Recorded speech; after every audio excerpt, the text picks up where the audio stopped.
Examinations, we are going to discuss about the BSc Part 3rd question paper of paper 7 that was held yesterday of the subject evolution, zoo geography and paleozoology. Okay, so कल का exam था तो उसके बारे में देखेंगे and this was our last honours paper. So our exam को टेंस एंड बस जीएस का एक रह गया है जो कि that is scheduled to be held on 6th of May. So that was going to be our last examinations of degree.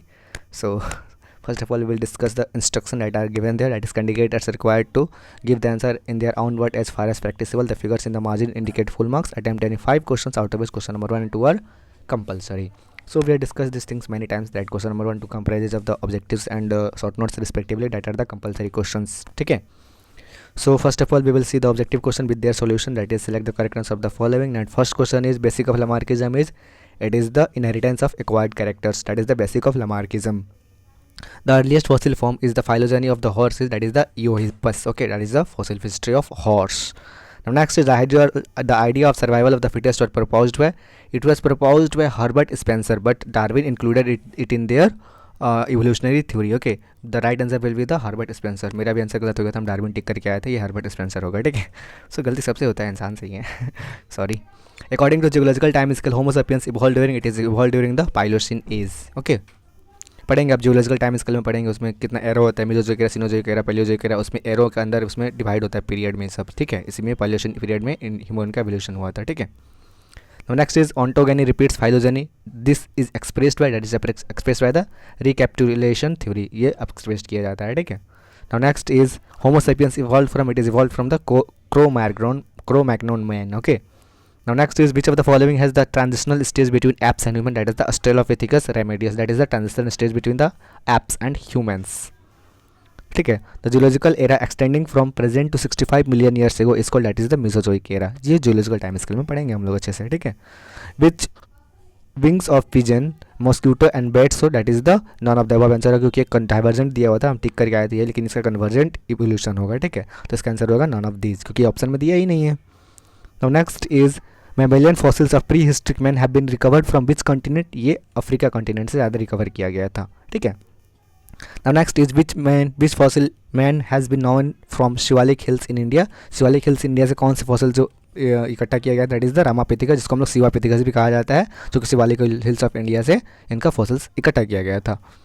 Now next, which of the following theory was not given by Darwin. Darwin के द्वारा कौन सा theory नहीं दिया गया था. Survival of the finest हम इसी के चले लगा दिए थे, लेकिन ये फिटेस्ट सेम ही होता है. ठीक है, तो इसका आंसर होगा जेनेटिक ड्रिफ्ट, जो कि डार्विन द्वारा नहीं दिया गया था. Option number D will be the correct answer of this question.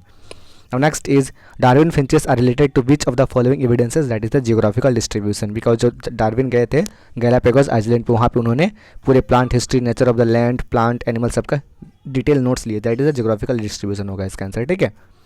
Now next is in which prehistoric man period was proper burial of dead bodies started. कब डेड बॉडीज़ को मतलब बरियल कहाँ से शुरू किया गया था, that was from the Neanderthal man, जो थे ये फर्स्ट ह्यूमन बींग्स है, जो कि अपने जो भी मतलब इनका सहपाठी डेथ कर जाते थे, जिनको ये लोग बरियल करते थे, यानी कि दफनाते थे या फिर उसको जलाते थे. ठीक है. Now next is ancestral amphibians were tetrapods, they evolved during the Devonian period, not in the Jurassic. Devonian period होगा इसका आंसर है. ठीक है. Now next is the biogenetic law was proposed by, it is proposed by the Ernst Haeckel. Okay, that was the last question of objective. Now next we will move to the short note, that is the right short note on any three of the following question, that is of the 15 marks. that is Lamarckism पे आया था short notes, hereditary variation पे था, oriental reason पे था, Palaeozoic reason पे था, fossils पे था, and last is the hardy wingbird log पे लिखना था. ठीक है. एंड लॉन्ग क्वेश्चन जो को पता है 23 मार्क्स का होता है. ऑनर्स में पेपर 3 में चले, पेपर 3 में चले जाएंगे तो आप लोग राइट एन ऐसे और न्यू डार्विनिज्म लिखना था, explain the fossil history of man के बारे में लिखना था, describe the characteristic features of Ethiopian region के बारे में लिखना था, and state and explain mimicry and colouration इसके बारे में लिखना था. What are the sources of hereditary variation and their role in evolution. And next question was the different geological eras of the world and state the Hardy-Wigmore law. And last question was the given account of fossils, given account of phenistic peculiarities of Paleozoic era, इसके बारे में लिखना था. ठीक है.